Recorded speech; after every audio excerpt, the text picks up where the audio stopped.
이 북한의 새로운 도발에 유엔 안보리에서 성명을 발표했고 중국도 동참을 했습니다. 자, 미국이 다시 강경 기류로 선회하면서 북 도발에 대화에 앞으로 하는데 도움이 전혀 되지 않는다라고 미국이 경고를 했고요. 그리고 미국 측의 이 군사적 움직임도 지금 다시 이렇게 가동되기 시작했습니다. 자, 니키 헤일리 유엔 주재 미국 대사, 여자죠. 주지사도 했고요. 매우 강성입니다. 이 미국 유엔 대사가 북한에 대한 강도 높은 유엔 차원에서의 추가 제재를 예고했고요. 미국은 이 동해상의 던 칼빈슨 호에 이어서 로널드 레이건 호도 일본 기지에서 동해로 이동을 했습니다. 북한에 대한 압박 카드라는 분석인데요. 미국의 항모 전단 2개가 같은 해역에 동시에 있는 것은 매우 예외적인 일입니다. 미국은 석유, 에너지, 선박, 수출 등 다양한 분야에서 북한에 대해서 압박을 하려 하고 있습니다. 자, 유엔 안보리가 북한에 대한 추가 대북 제재 결의안 작업에 지금 착수를 했고요. 이 부분에 대해서 이 영국, 프랑스 등도 앞장을 서고 있습니다. 이러한 상황을 예측하지 못한 채 문재인 정권이 취임사나 출범을 전후해서 문샤인 정책이라고 핵법 정책 버전 2를 이렇게 실행하려고 했던 부분이 이제 시험대에 오르게 됐다. 즉 문재인 새 정권의 대북 정책이 전면적으로 도마 위에 올랐다. 이렇게 지금 언론들이, 해외 언론들이 보도를 하고 있습니다. 물론 한국의 언론은 허니문 운운하면서 현재 이런 부분에 대한 비판을 거의 삼가하고 있습니다. 사실상 북한은 태평양 지역에 미국의 최전선 기지인 괌을 이번 미사일 발사로 확실하게 겨냥했다고 볼 수 있습니다. 자, 이런 상황에서 미국은 평가절하를 통해서 북한 미사일의 성능을 이렇게 별거 아니라고 하고 있지만 내심으로는 매우 당황해하고 있습니다. 굉장히 빠른 속도로 정교화되고 있다라고 지금 예측이 되고 있고요. 외교가에서는 북한의 이런 도발이 미국이 설정한 레드라인, 즉 경고 한계선을 넘어섰다고 보는 시각도 있습니다. 자, 이런 어떤 상황에서 북한의 지금 잠펀치가 계속 쌓이면서 국제사회의 대북 여론은 점점 악화되고 아마 유엔에서 추가적인 대북 제재 결의안이 발표될 가능성이 거의 확실시 되고 있습니다. 이런 상황에서 문재인 대통령은 남북 단일 시장을 추진하고 새로운 남북 관계를 제도화하겠다라고 이야기를 하고 북한에 대해서 제재 압박만으로 이렇게 풀 수가 없고 한반도 문제는 교류와 협력을 앞세운 정책을 통해서 풀어가야 된다. 이런 입장이었는데 지금 이런 상황에서 문재인 대통령의 그런 문샤인 정책이 통할 수나 있겠는가? 아마 제가 봤을 때 국제사회에서 이런 이야기를 하게 되면 거의 고립될 가능성이 매우 크다는 겁니다. 자, 이런 부분에서 이 문재인 정권의 한마디로 대북 정책은 전면적으로 폐기되고 다시 수정해서 짜야 되는 거 아니냐. 만약 그렇지 않으면 문재인 정권은 5년 내내 이 문제를 가지고 주변 국가들과 트러블이 발생하면서 국내 정치력도 약화되는 단계를 이렇게 걸어갈 거라고 보고 있습니다. 자, 북한의 이번에 이 미사일의 성능은요, 좀 심각하다 이렇게 보고 있습니다. 북한은 이번 발사한 미사일을 화성 12형이라고 부르면서 KN-17이라 소개했고 신형 지대지 중거리 탄도 미사일 IRBM이라고 부르는 것이고 최대 고도는 2111.5km 그리고 비행 거리는 787km고 이번 실험으로 대기권 재진입 기술을 확보했다고 주장을 했습니다. 자, 대기권 재진입 기술을 확보했는가는 ICBM으로 가기 위한 최종 마지막 관문이라고 흔히 이야기됩니다. 대기권이 있으면 대기권 밖으로 미사일을 쏘아 올렸다가 마하 20 정도의 속도로 대기권에 재진입을 할 때, 그러니까 떨어질 때, 그때 아마 이 마찰력으로 인해서 공기와에 이렇게 화염이 발생을 하고, 그것이 이 미사일의 탄두를 이렇게 변형을 시킬 때, 이때 그걸 변형되지 않고 원래의 어떤 이 모양을 유지한 채 제어가 될 수 있는 시스템을 이렇게 확보하느냐 하는 것이 재진입 기술의 핵심입니다. 자, 북한의 이번에 IRBM의 최대 이렇게 낙하 속도는 마하 16에서 17로 추정되는데요. 지난번에 북한이 고도 1000km 이상을 쏘았을 때 이 북한의 미사일 낙하 속도가 마하 10 정도로 추정됐는데, 이번에는 더 빠르죠. 자, 이 경우에 재진입할 때 공기와 마찰로 탄두에 5000도에 이렇게 열이 발생하고, 북한이 과연 이 5000도의 열에 견딜 수 있는 이 탄두에 금속성 물질을 이렇게 개발했는지가 지금 미지수다는 겁니다. 자, 재진입에 성공했다 하더라도 이 재진입 성공이 곧바로 ICBM급 재진입 기술로 이르는 것은 아니다라는 거죠. 왜냐하면 ICBM 같은 경우에 대륙간 탄도탄, 즉 이렇게 흔히 한 10,000km 정도를 날아가서 다른 대륙에 있는 적국을 타격하는 그런 어떤 탄도탄 같은 경우에는 낙하 속도가 최대 마하 24고, 그때 열이 8000도에 달하고, 자, 그래서 이번에 이 기술이 설사 성공했다 하더라도 ICBM급에 이르기에는 무리다는 겁니다. 그래서 이 8000도의 이 마찰열이 생기면 탄두가 불균형하게 이렇게 깎이게 되고, 그러면서 균형을 상실한 채 원래 가는 방향으로 가지 않고 이렇게 균형을 잃고 회전하다가 폭발하게 되는 경우도 많다라는 겁니다. 그래서 북한이 과연 현재 이 ICBM급의 내열 기술을 확보했는지 하는 것은 의문이 있다라고 이야기를 하고, 이번에 쏜 북한의 이 미사일은 지대지냐 지대함이냐인데, 즉 항공모함을 겨냥한 부분으로는 북한의 레이더 기술이 수천 킬로 밖에는 미치지 못하는 상황이기 때문에 지대지라고 봐야 된다라고 지금 예측이 되고 있습니다. 자, 그런데 미국 측에서는 애써 이번에 북한의 미사일이 지대함 미사일인 ASBM이다 라고 우기고 있는데, 이 부분은 북한이 한 번만 더 ICBM을 시험 발사할 경우에 대북 선제 타격도 할 수 있다고 트럼프가 언급을 했는데, 이번에 북한이 발사한 미사일이 ICBM급이었다. 이렇게 되면 트럼프가 북한을 지금 공격해야 됩니다. 자기 말을 지키려면. 그러니까 지대지 ICBM에 유사한 IRBM이 아니라 지대함의 새로운 형태의 미사일이다 라고 이야기를 하고 있습니다. 자, 이번에 북한이 발사한 화성 12호형을 만약에 북한이 한국의 남한의 중남부권의 성주라든지 이런 데로 발사하려면 사거리를 줄여야 되는데, 역시 이번처럼 고각 발사를 하면 5,500km를 날아가는 것이 1,000km 안으로 떨어지게 됩니다. 자, 고각 발사를 할 경우 사드 요격이 상대적으로 용이하다 이렇게 이야기를 하는데요. 이번에 북한이 고각 발사 미사일이 예를 들어서 남한의 한목 도시를 겨냥해서 떨어진다면, 떨어질 때 최고 낙하 속도가 마하 16, 17인데 사드는 고도 100km 정도에서 마하 15 안에 이렇게 요격이 가능하다는 겁니다.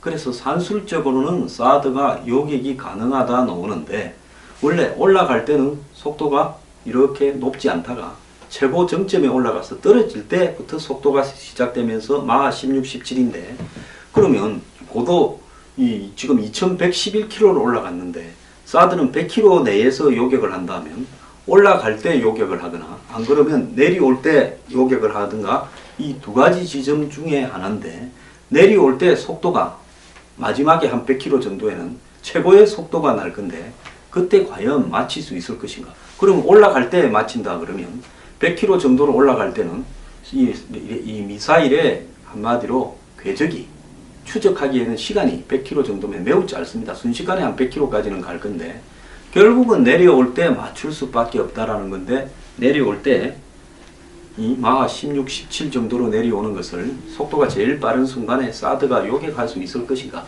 요격 산술적으로는 가능하다라고 하는데 정말로 그런 것인가는 일이 벌어져 봐야 알 수 있겠죠. 그런데 이번 미사일의 가장 우려스러운 측면은 엔진 하나로 5,000km가 넘게 날아갈 수 있다라고 지금 이야기를 하는 겁니다. 위로 쏴서 2111km, 한 780km, 거리는 780km 날아갔는데 위로 안 쏘고 45도로 쏘면 5,000km는 너끈히 날아간다는 겁니다. 자, 그런데 여기에 엔진을 2개에서 4개까지 한꺼번에 이번에 싼 엔진을 동시에 묶어가지고 그 끝에다가 탄도미사일을 붙여서 핵을 장착한 경우에 쏘게 되면 미 동부 지역까지도 갈 수 있지 않겠는가, 지금 이 이야기가 나오고 있습니다. 전문가들은 탄두에 500kg짜리 핵탄두를 이렇게 장착을 하면 5,000km를 날아가고, 이번에 쏜 게 1톤의 핵탄두를 장착하면 3,000km까지 운반할 수 있다, 이렇게 보고 있습니다.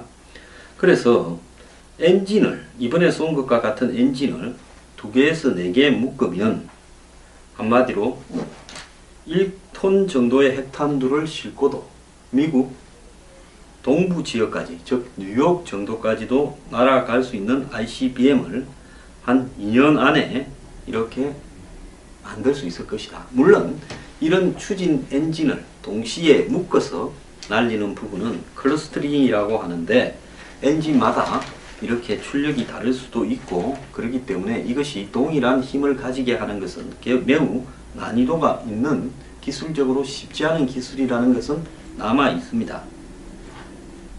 근데 우리가요, 매우 정말 우려스럽게 봐야 될 부분은 지금 한미일 간에 이 문제에 대해서 시시하고 평가절하하고 있지만은 매우 심각하게 받아들여야 될 부분은 바로 이겁니다.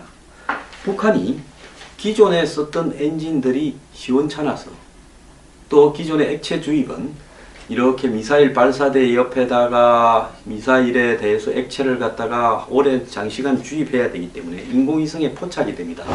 그래서 인공위성에 포착이 안 되고 레이더에 걸리지도 않고 순식간에 쏠라 그러면 북한이 어떻게 해야 되겠습니까?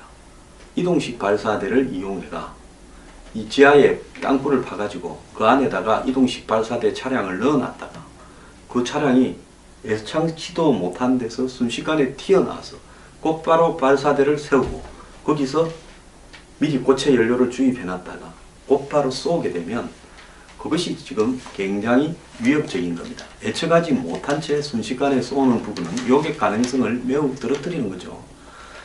자, 그래서 북한이 최근에는 고체 연료 기술에 집중하기 시작했는데, 이 고체 연료에 기반이 된 이 고출력 엔진을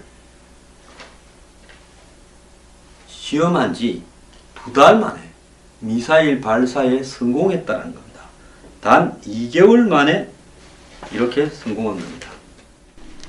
지난 3월 18일 날 북한은 김정은이 창간한 이 평북 철산 시험 발사장에서 신형 고출력 엔진 연소 시험에 성공했다고 발표를 했고, 혁명적인 날이라고 발표를 했습니다. 작년에 8발을 쏴서 그 중에 7발이 실패한 계람투성이의 무수단 미사일 엔진을 대체할 새로운 엔진이 필요했습니다. 자, 이후에 4월 15일 평양에서 열린 태양절 기념식 열병식에서 북한이 이번에 발사한 걸로 추정되는 미사일을 공개를 했어요. 바퀴가 12개 달린 이동식 발사 차량에 실어서 KN-08 기존 ICBM보다 약간 짧은 외형이 이번에 쏜 것과 거의 일치했다는 겁니다.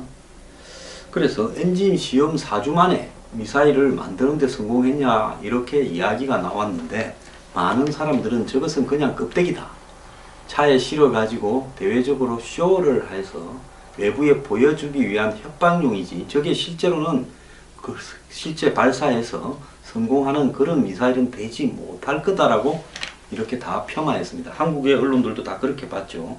그런데 그때부터 4월 15일 태양절로부터 정확히 4주 만에 5월 14일 날 북한이 이 미사일을 가지고 고도 2111.5km를 쏘는데 성공을 했습니다. 자, 경제 규모는 한국의 44분의 1이다. 그 국방 예산은 5분의 1인 수준에서 이것은 북한의 돈과 한국 돈의 환율 가치를 포함한 부분입니다. 북한이 엔진 실험을 한 지 한 달 만에 그 엔진을 장착한 미사일을 대외적으로 공개하고 공개한 지 한 달 만에 실제로 쌓아 올려서 성공했다는 것은 세계적으로 유례를 찾기 어려운, 한마디로 이 미사일 개발 속도를 보이고 있다는 겁니다. 자, 이렇다면 앞으로 2달 뒤에는 이 5,500km 정도를 날아간 미사일이 이제는 8,000km를 날아가고 그로부터 2달 뒤에는 10,000km를 날아가서 이 속도면 1년 안에 미국 동부 지역까지 날려보낼 수 있다라는 부분이 되는데요.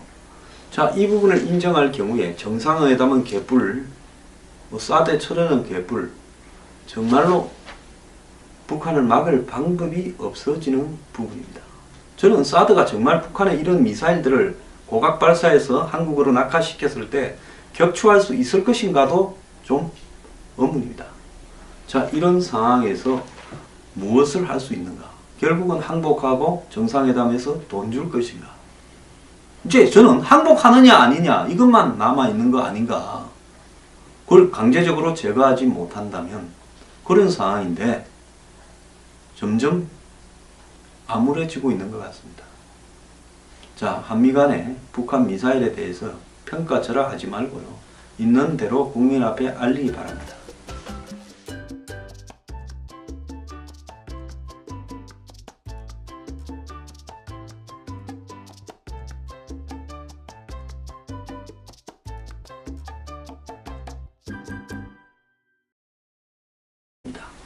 대기권이 있으면 대기권 밖으로 미사일을 쏘아 올렸다가 마하 20 정도의 속도로 대기권에 재진입을 할 때, 그러니까 떨어질 때, 그때 아마 이 마찰력으로 인해서 공기와에 이렇게 화염이 발생을 하고 그것이 이 미사일의 단두를 이렇게 변형을 시킬 때, 이때 그걸 변형되지 않고 원래의 어떤 이 모양을 유지한 채 제어가 될 수 있는 시스템을 이렇게 확보하느냐 하는 것이 재진입 기술의 핵심입니다. 자, 북한의 이번에 IRBM의 최대 이렇게 낙하 속도는 마하 16에서 17로 추정되는데요. 지난번에 북한이 고도 1000km 이상을 쌓았을 때 이 북한의 미사일 낙하 속도가 마하 10 정도로 추정됐는데 이번에는 더 빠르죠. 자, 이 경우에 재진입할 때 공기와 마찰로 단두에 5000도에 이렇게 열이 발생하고 북한이 과연 이 5000도의 열에 견딜 수 있는 이 단두에 금속성 물질을 이렇게 개발했는지가 지금 미지수다는 겁니다. 자, 재진입에 성공했다 하더라도 이 재진입 성공이 꼭